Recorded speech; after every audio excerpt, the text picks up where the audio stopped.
Hey there guys, Eric here. So for this Thursday session, I would like to be doing a class about practicing at home on your own time.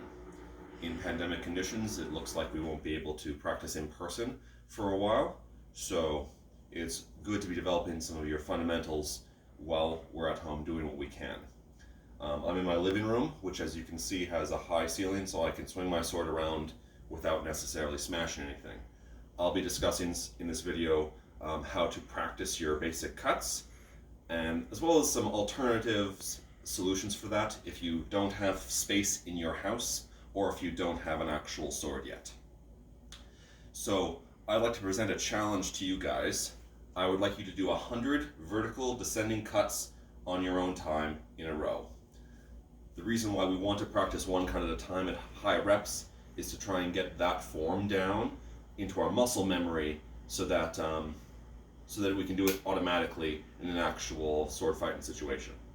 I'm going to review basic form for this, and then I'd like you to do 100 cuts, and if you would like video feedback or review or critique from myself or the board members, you can film 10 of them, and on Thursday we can go over some of that. So here's what you want to do. We want to start in our good fencing stance. For a right-handed fencer, non-dominant foot, left foot is forward. My sword's in my right hand. I hold it with the hands in between the cross and the pommel, just like so. And then I hold it above my head. Both legs are bent, back is straight, chest is proud. And I want the sword to start above your head. I want you to start your cut by squeezing the lower fingers. So you're gripping with the upper fingers, squeezing with the lower ones. You squeeze the fingers, you cast the arms forward, and then you step through to finish the cut. So in one smooth motion, it should look something like this. Hopefully you're able to hear that on the video. There should be a high-pitched sort of whistling noise every time that you cut. Now do this 100 times and try and be perfect about your form. So think, squeeze the fingers, extend the arms, and step. And if you're squeezing the fingers properly, your hand grip should stop the point before that you hit the ground. You don't want to smash it into the ground. Do one more. So, what if you don't have a sword? You can do the same thing with a broomstick.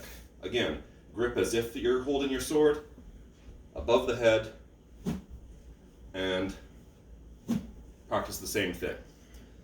The only thing about that is you won't get that sword whistle, because obviously a broomstick is round, so it sounds the same every time.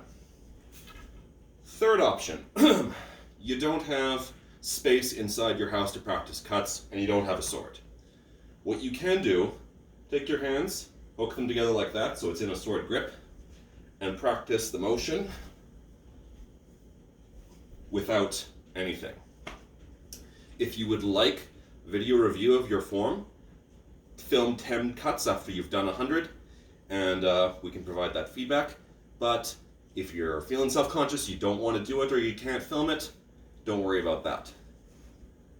If there's any questions, you can submit those to myself or any of the other board members. Thanks. Have a good training time.